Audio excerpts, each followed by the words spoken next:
Good evening, and thank you for joining us on another edition of Australia Live by Armenia Media.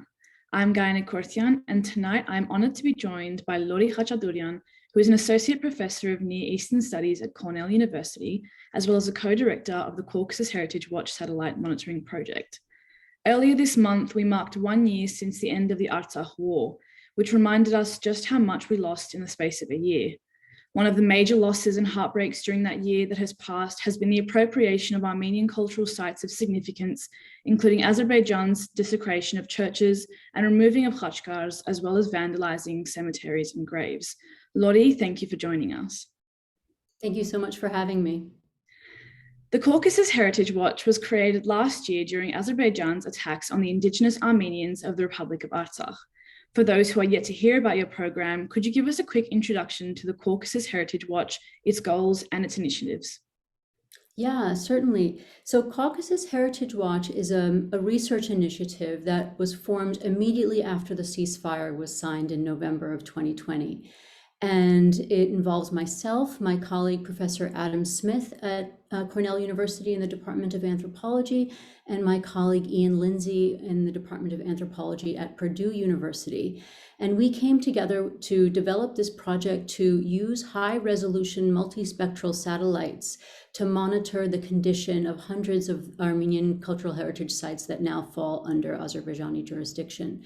So our goals are truth-telling, to reveal the truth about what's happening in places that are inaccessible to us and to all experts who work on the cultural heritage of this region.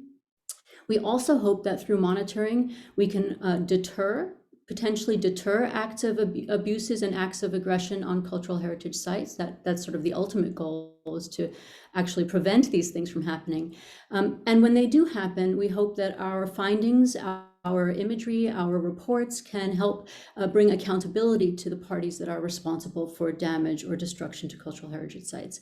So broadly speaking, there are two aspects to what we do. One is the monitoring, which I just described, and I can say more about how we work and how we do that work. And the other is an archival or historic dimension, where we use satellites and aerial photography and declassified satellite imagery to document past acts of damage and destruction to cultural heritage in the aftermath of the first Nagorno Karabakh War. So those are the two aspects of our program: monitoring current threats and documenting past attacks using archival imagery. Very important work. As an Armenian American academic based at one of the most recognizable educational institutions in the world, what personally drew you towards the Caucasus Heritage Watch and pushed you towards creating this initiative? So that's a really good question, and there are several factors that led us to found this initiative. The three of us together. One is that as archaeologists, all three of us are archaeologists. We've been working in Armenia together for decades, and we've been using the kinds of Earth observation technologies that are required for this work. So we knew we had the in-house skills, as it were, to use these kinds of technologies to do cultural heritage work.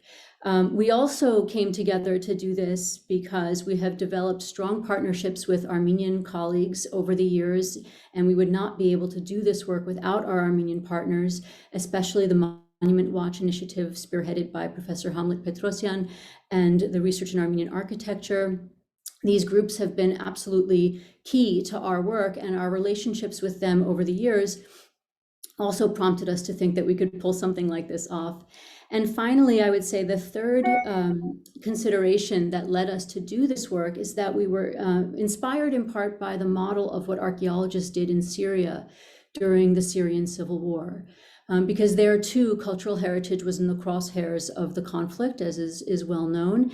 And archaeologists mobilized and used satellites and satellite imagery to document not only the bombing and sort of massive scale destruction of sites, but also the looting of sites.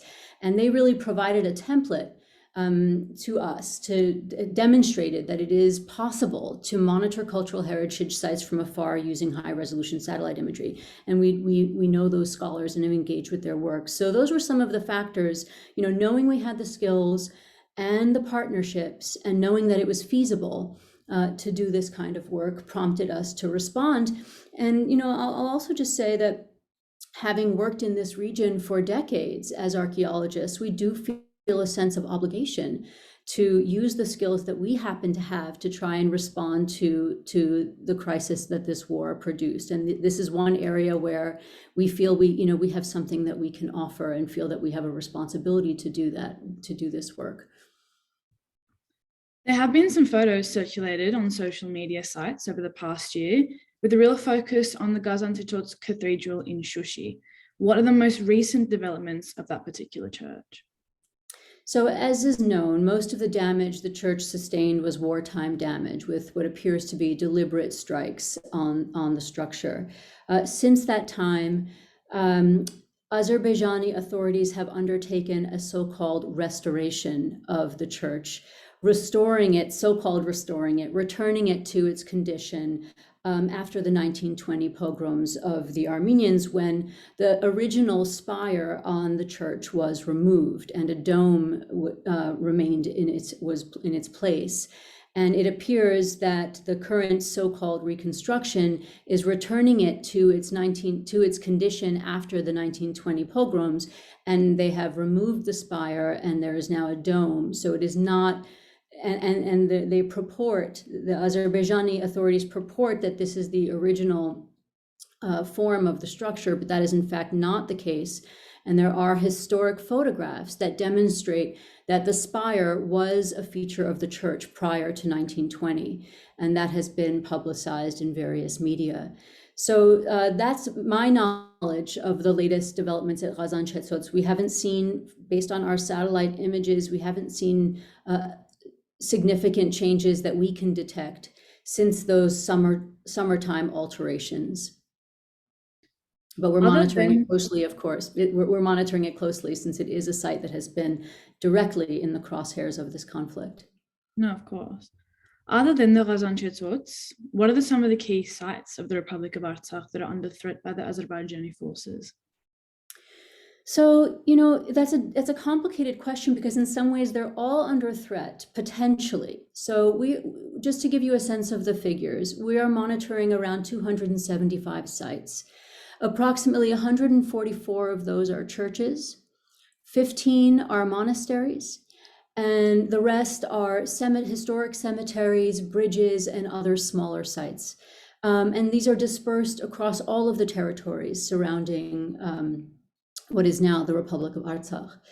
And thus far, because there hasn't been large-scale reoccupation of the villages where these sites are located, we're not seeing very dramatic alterations yet to many of these churches and monasteries. I mean to say that the threat to these monuments is long-term, and it will only be after we see large-scale resettlement of these territories that will be able to really identify where we see the most significant threats. That being said, our research and our findings already show that Armenian cemeteries in particular that are in the path of construction work, infrastructure work, and especially very large roads that are being constructed between Fizuli and Shushi.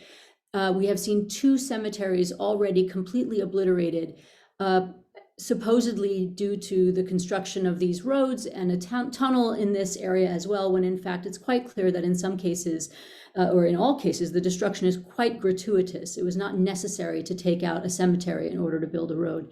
So in any case, I think thus far what we're seeing is that the most threatened sites are ones that are in the path of construction work.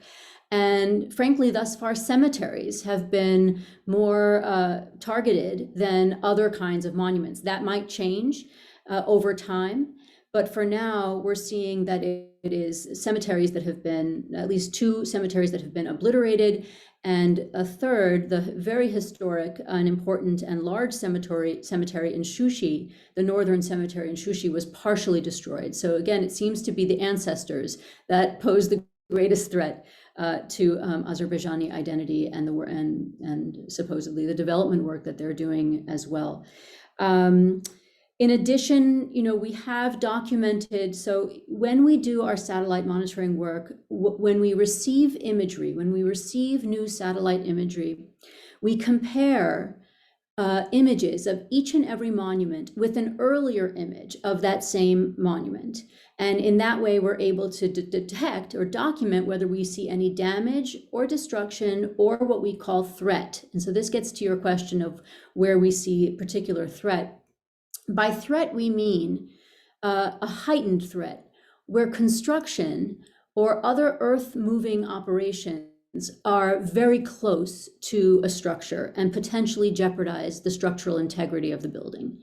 And so there have been a number of churches in Metz Tahrir, in Taghavard, in the Hadrut region in particular, where we observe construction coming extremely close to the threshold of a building, not destroying it, not even damaging it in any visible way, but nevertheless surely jeopardizing the structural integrity of the building. So there are, if your viewers visit our website, caucasusheritage.cornell.edu, and go to our dashboard under projects, you'll be able to see all of the sites that we have documented as threatened due to this kind of encroachment of development in the immediate vicinity of heritage properties. On this website as well, do you want to carry on and things you want to add to that question at all? No, you're all good. On the website you've just mentioned, you have recently published that you're extending your research on the region of Nakhichevan to include the whole region and not just Agoulis. Can you give us more information about Agoulis as well as what the future research will entail in this area? Sure. So this is a multi-step process, figuring out how to document cultural heritage destruction in Nakhichevan, and it falls under our larger effort to document all acts of cultural abuse in the aftermath of the First Nagorno-Karabakh War. So I can say a few words about what we're doing in Nakhichevan, and then I can also say a few words about what we're doing to record the condition of Islamic sites in Nagorno-Karabakh. So first on Nakhichevan, here we are greatly indebted to researchers who've come before us, including Argam Ayvazian, an independent researcher in Yerevan, who has published numerous books on the cultural heritage of Nakhichevan that provides an invaluable resource for what we're beginning to do. And I also want to acknowledge the work of independent researcher Simon Marakian, who published some of the groundbreaking work on the destruction of the cemetery at Julfa, as well as the destruction of the churches in Agoulis earlier this year in the art newspaper. So others have laid the groundwork, but what we're trying to do now is essentially to provide documentary evidence to prove what Simon Marakian and Argam Ayvazian and others have very reasonably presumed to be the case on the basis of other sources of evidence. We are using satellite images to locate and document the condition of every Armenian monastery, church, and cemetery that we can find in Nakhichevan. This is very difficult work because not only do the Azeris deny that these structures ever existed, but there is no reliable data source that has the actual precise geographic locations of all of these monuments. And to do satellite monitoring, what you need more than anything is very precise geographic coordinates. If your geographic coordinates on a church or a cemetery are as much as 5 meters or 10 meters off, that's a problem. So we are working right now with my colleague, Dr. Husi Khulian, one of our partners, one of our team members, to first simply create a database with the precise geographic coordinates, or what we call geolocate, as many of those Armenian monuments as we can, using a variety of archival sources, including Soviet-era topographic maps from the 1930s and the 1970s, as well as declassified American spy satellites, particularly the Hexagon KH-9 mission, which is now completely declassified and available from the US government. We have acquired at very modest cost imagery for all of Nakhichevan, and using those Hexagon images, we are slowly finding the locations and documenting the conditions of approximately 150 churches and monasteries and cemeteries. So it's tedious work. We're not nearly done yet. My colleague, Dr. Julian, is hard at work on this, but we hope in the coming months to be able to publish our findings. And we expect that, so the picture in Agoulis, what Simon Marakian's research showed, supported by satellite imagery that we acquired and analyzed, the complete and wholesale destruction of 7 or 8 churches in Agoulis. And our preliminary work, although it is too soon to say definitively, but our preliminary sense is that Agoulis is probably not unique and that we are going to see similar patterns elsewhere in Nakhichevan. So this is still ongoing. We're building a database at this point and working methodically and carefully to not only document the condition of Armenian sites in Nakhichevan, but also to try and narrow down the timing of when destruction might have taken place. Presumably, in all cases, it will have been after the First War, but all of this needs to be, demonstrated with solid evidence. We expect that most of the damage took place around the time of the Julfa events, so in the early 2000s, but finding the right imagery and the right sources that really allow us to narrow down the date is very important and will take a long time.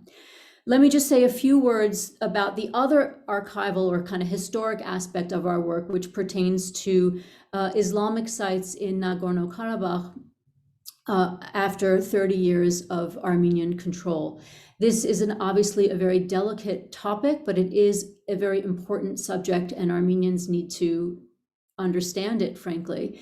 And here too, we are in the earlier stages of our research, so I can't say anything conclusive or definitive at this time. We have so far documented about 105, we have located approximately 105 Islamic sites. This includes mosques, mausolea, and Azerbaijani cemeteries. Azerbaijani authorities have for months raised their complaint, their concern that upwards of 69 mosques in Nagorno-Karabakh were destroyed under the years of Armenian control. We have documented 60 mosques so far, not the 69, but we're working on trying to have our records match their records, and they're getting close, frankly, in terms of the numbers. We are seeing a similar pattern. And again, while I can't give a definitive account at this time, I can say that many Islamic sites have sustained damage and destruction in some cases over the years. And this too needs to be documented and accounted for. So that will also be a finding that we will release in the months ahead. And it's difficult to hear and difficult to come to terms with. And frankly, we can't yet come to terms with that until we have the data. And that's something we're working on. And recently and finally, the research undertaken by Caucasus Heritage Watch was used as evidence at the International Court of Justice to combat racial discrimination. That would have been a really proud moment for you. Would you care to explain more? It is a proud moment. It'll be a prouder moment if the court decides in Armenia's favor on the protection of cultural heritage, and then we can say that it really has had an impact. Yes, but thank you for asking that, because it's such an important development on a number of levels, some having to do with Caucasus Heritage Watch and some having much broader sort of significance than our work. So just to briefly summarize, in this case, Armenia versus Azerbaijan, among the provisional measures that Armenia has asked the court to intervene on, one pertains to the protection of cultural heritage sites. And the plaintiff, the Armenian side in the case, submitted our reports as one of the most important, or part of the evidence that they submitted in the hearings, to demonstrate the need for the court to make a judgment and intervene in the protection of sites. The reason why this is significant is because it would set a new precedent in cultural heritage protection globally, frankly, if the ICJ, if the World Court becomes a mechanism for protecting cultural heritage sites, as opposed to UNESCO, which has proven to be relatively powerless and ineffective in protecting sites from destruction. So, especially in contexts like this, where the bad actor, the perpetrator, is a state party to UNESCO. That makes it, particularly difficult, it seems, for UNESCO to respond adequately to situations like this. So if the International Court of Justice takes measures to intervene and to call for the protection of sites, it will not only demonstrate the fact, UNESCO's inefficiency and the need for alternative mechanisms, but it will also essentially present the possibility that the court could be an instrument for protecting cultural heritage in contexts like the one we're dealing with here. We will continue to submit our findings. Those hearings, so the hearings pertaining to provisional measures have concluded, but that case will continue for years into the future. And our reports will continue to, I think, play a role, including the work we're doing in Nakhichevan, in hopefully, in the decision on the merits of the case, which is a longer term process. So it is significant, and we are frankly, we are pleased to see the project already having that kind of impact. This was intended to be a public-facing kind of research, which is not something as archaeologists we're so accustomed to. We normally do more obscure forms of research, but this obviously is a public-oriented, public-facing work. And if there is any hope that this work can protect these sites and can deter destruction, it is going to be through international bodies like the International Court of Justice. So we are watching the case very closely, and we are prepared to provide any supporting evidence that we can to support the case and try and increase the likelihood of the protection of the threatened sites. Thank you so much for your time, Lori. It was very interesting talking to you. I have personally learned a whole lot more, and I'm sure anyone who is listening will have learned a lot about your initiative and the Caucasus Heritage Watch. We look forward to staying on top of all your research through the Caucasus Heritage website, as well as the Facebook and Twitter pages. Is there anything you would like to add or tell the Armenian public? I think we've covered most of what we're doing, but I would just reiterate and echo the invitation to follow us on Twitter and to follow us on Facebook, and keep an eye out on our website, caucasusheritage.cornell.edu. And we will be posting our reports there periodically. Every few months, a new report will appear. So I think we covered it, but let me thank you again so much for having me and for covering the work that we're doing. I appreciate it very much. My pleasure. Thank you so much. And all those links will be up on the post as well with this video. Thank you so much, Lori. Thanks for having me.